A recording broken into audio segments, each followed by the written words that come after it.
Voilà, nous voici dans la partie 3 pour ceux qui suivent le fil des vidéos. Hein. Pour ceux qui tombent sur cette vidéo, essayez de trouver la partie 2 et la partie 1. Donc, merci à tous ceux qui suivent le fil des vidéos. Donc, que Dieu vous guide, que Dieu vous bénisse, que Dieu vous guide vers la vérité.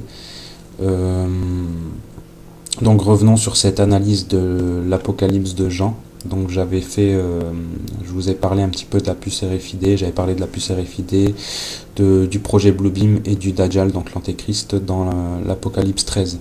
Donc maintenant, on va voir un petit peu l'Apocalypse 14.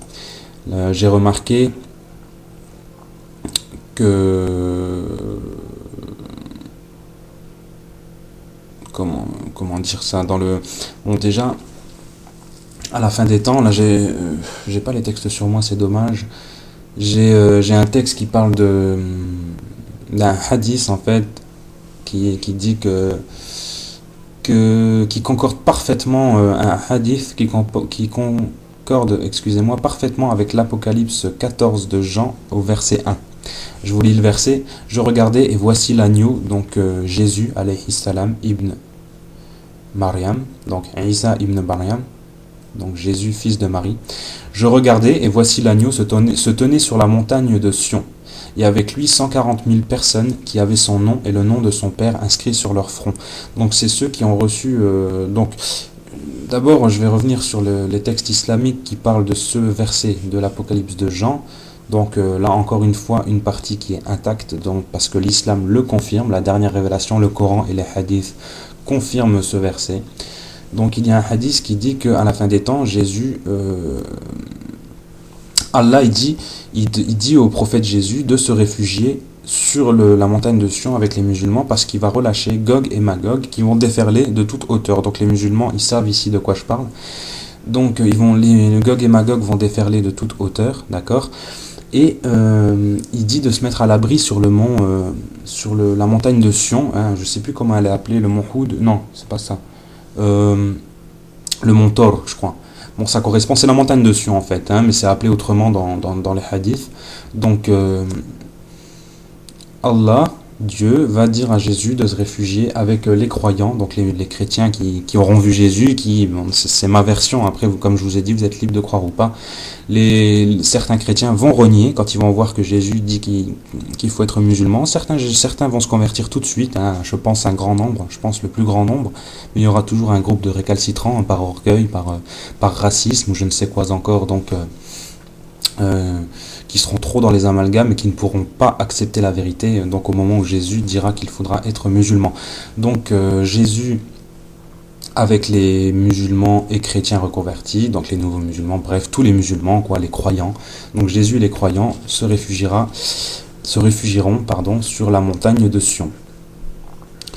Et dans le Coran, effectivement, on parle d'une bête, mais c'est pas une bête comme dans la Bible, hein, c'est pas une bête au sens méchant, c'est pas la bête le Dajjal, ni la bête le projet Bluebeam, c'est une bête qui est neutre, qui s'appelle Al-Jassas, donc l'espionne, et cette bête va marquer, elle aura le bâton de Suleyman, alayhi salam, donc le prophète Salomon, qui par la permission de Dieu contrôlait les djinns, donc il était musulman bien sûr. Donc cette bête, elle aura le bâton de Salomon, et avec ce bâton, elle va frapper sur le front les mécréants pour leur faire... en fait, elle va faire un tri dans les humains, et chacun aura soit la marque de la mécréance, soit la marque de la croyance. Donc, ça c'est les textes islamiques qui disent ça, et bien sûr l'Apocalypse de Jean le confirme, sous une autre forme, mais on voit bien que c'est exactement la même chose. Donc bien sûr, je vous invite à vérifier encore une fois pour ceux qui seraient sceptiques. Donc au verset 1 de l'Apocalypse 14, je regardais et voici l'agneau se tenait sur la montagne de Sion, et avec lui 140 000 personnes qui avaient son nom et le nom de son père écrit sur leur front. Donc la marque, cette fameuse marque qui dit qu'ils sont croyants. Donc et regardez bien, parce que je viens de voir ça à l'instant, regardez dans le verset 3 de l'Apocalypse 14, Ça parle du Coran. Et il chantait un cantique nouveau devant le trône, et devant les 4 êtres vivants, les vieillards, et personne ne pouvait apprendre le cantique, si ce n'est les 140 000 qui avaient été rachetés de la terre.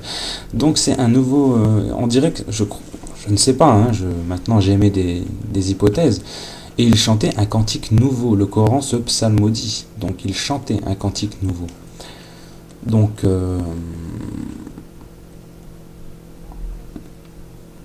donc voilà, c'est cette analyse de l'Apocalypse, le chapitre 14. Hein.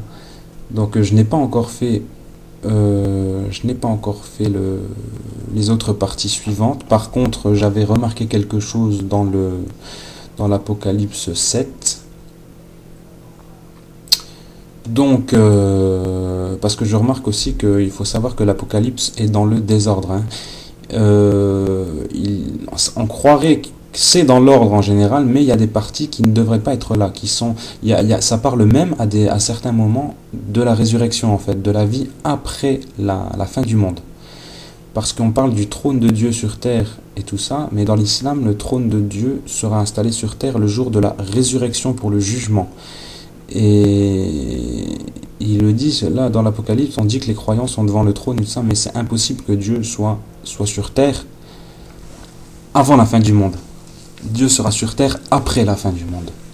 Donc il descendra pour le jugement sur la place du jugement, donc la terre qui aura été rasée, qui sera sans ombre, sans dénuée de tortuosité, comme il est écrit dans le Coran. Donc plane, une surface plane, et c'est pour ça que le soleil frappera fort, parce qu'il n'y aura plus d'ombre, si ce n'est l'ombre du trône d'Allah. Donc cette surface plane sera certainement due à une météorite. Je pense que, c'est mon hypothèse, que la Terre, si vous voyez l'impact d'un météorite gigantesque, ça pourrait raser toute la Terre, et ensuite la surface effectivement serait plane. Donc pour moi, la fin du monde serait due à une météorite, à une chute de météorite. Puisque dans le Coran, à un moment, il est écrit « Quand la vraie promesse s'approchera ». Je ne sais plus quel verset, mais il est dit que la promesse, donc la fin du monde, s'approchera. Et ça fait penser vraiment à la vraie promesse de Dieu s'approchera. Ça fait penser à une énorme météorite qui s'approche doucement et qui va frapper la terre. Donc je reviendrai sur ce passage dans des autres vidéos, Inch'Allah. Donc dans l'Apocalypse 7, il est dit, donc vérifiez par vous-même bien sûr, hein, il parle des tribus des Juifs qui, peut-être ils ont reconnu le Dajjal et se sont convertis à l'islam, ou Dieu a décidé de leur pardonner puisqu'ils n'ont rien associé à Dieu. Donc Dieu est plus savant, je me prononce pas là-dessus, mais ensuite, donc au chapitre 7, verset 9, « Après cela, je regardais et voici, il y avait une grande foule que personne ne pouvait compter, de toute nation, de toute tribu, de tout peuple et de toute langue. Ils se tenaient debout devant le trône et devant l'agneau, revêtus de robes blanches et des palmes dans leurs mains. » Donc les musulmans, je pense qu'ils se sont reconnus.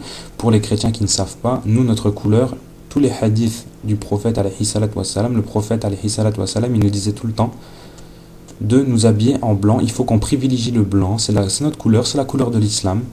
Hein, c'est la couleur de l'habit de l'islam, hein, puisque tout le monde dit que la couleur de l'islam c'est le vert. Mais la couleur de l'islam, des musulmans, de leurs vêtements, c'est le blanc. On privilégie le blanc, en général, les camises sont blancs.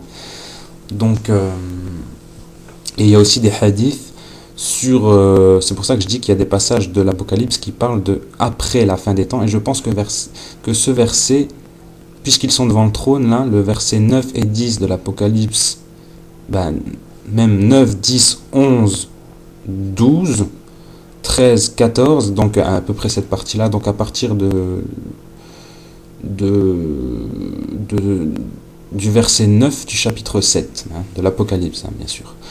Donc là, je pense que ça parle après la mort, après la fin du monde, parce que on parle du trône de Dieu et des croyants qui sont devant le trône de Dieu, en faisant des louanges à Dieu. Donc je pense que ça, c'est après la résurrection.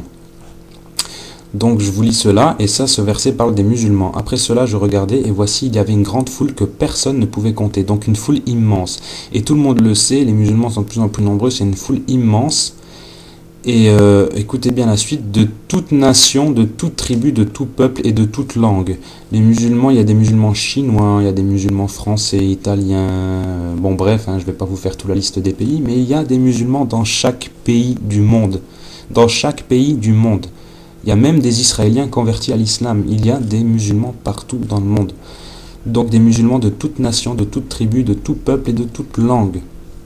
Ils se tenaient devant le trône et devant l'agneau, revêtus de robes blanches, donc les camis longs, les camis blancs, et des palmes dans leurs mains. Donc la palme, elle est synonyme, ça fait penser à l'islam, c'est un symbole ici dans ce verset.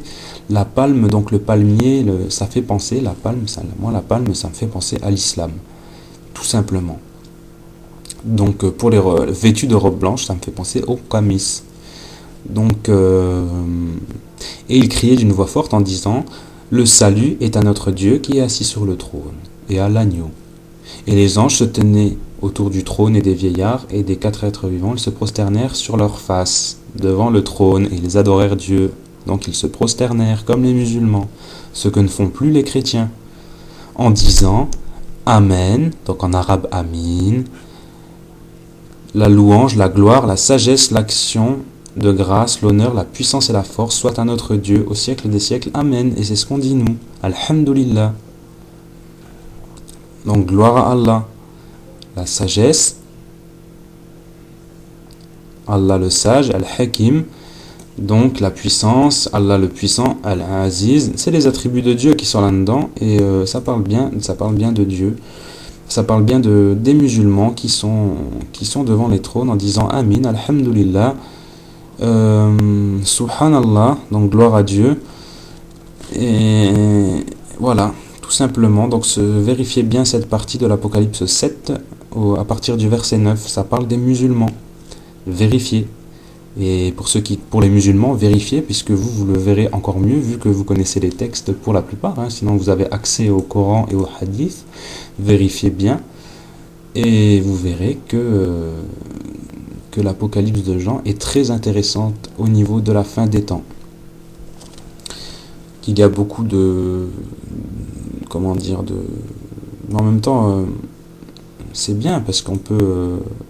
Bon, les musulmans, on a tout ce qu'il faut, certes, mais si vous voulez plus de détails, et puis pour appeler les chrétiens à la vérité, c'est bien, puisqu'on voit toutes les concordances qu'il y a, donc ça permet peut-être d'en réveiller certains, par la volonté d'Allah, je ne sais pas, mais bon, bref, moi je fais ça parce que je vous dis tout simplement ce que je remarque, hein, je ne vais pas le garder pour moi, ce serait injuste, donc après, ceux qui croient c'est bien, ceux qui croient pas, tant pis, mais voilà.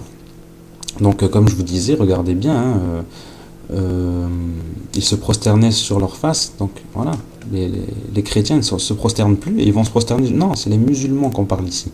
Et il y avait une grande foule que personne ne pouvait compter, de toute nation, de toute tribu, de tout peuple et de toute langue. Il y a un hadith sur la fin des temps qui dit qu'à un moment, le prophète, alayhi salat wa salam, le prophète Muhammad, il regarde une grosse communauté arriver comme ça le jour du jugement, et il dit, c'est ma communauté, il demande.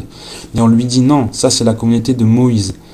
Et ensuite il regarde à la fin et il voit une énorme, on lui dit regarde à l'horizon, regarde là à ta gauche, regarde à ta droite, il voit une foule innombrable arriver et on lui dit c'est ça ta communauté. Donc la plus nombreuse, les musulmans seront une communauté énorme le jour du jugement. Donc voilà. Et ensuite au verset 14 on dit je lui dis mon Seigneur tu le sais, et il me dit ce sont ceux qui viennent de la grande tribulation, donc du désordre qu'il va y avoir là à la fin des temps.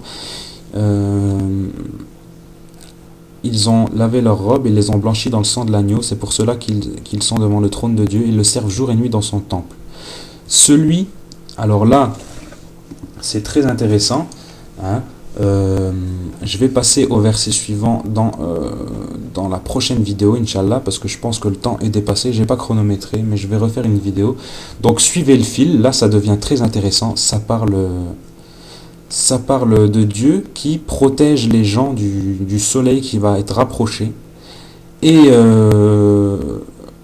qui va protéger une certaine catégorie de gens, et ça c'est dans les textes islamiques également, c'est dans le Coran et c'est dans les hadiths, donc sur la fin des temps. Donc voilà, rendez-vous dans la prochaine vidéo, Inch'Allah. Allez, à tout de suite. Salam alaikum, que la paix soit sur vous.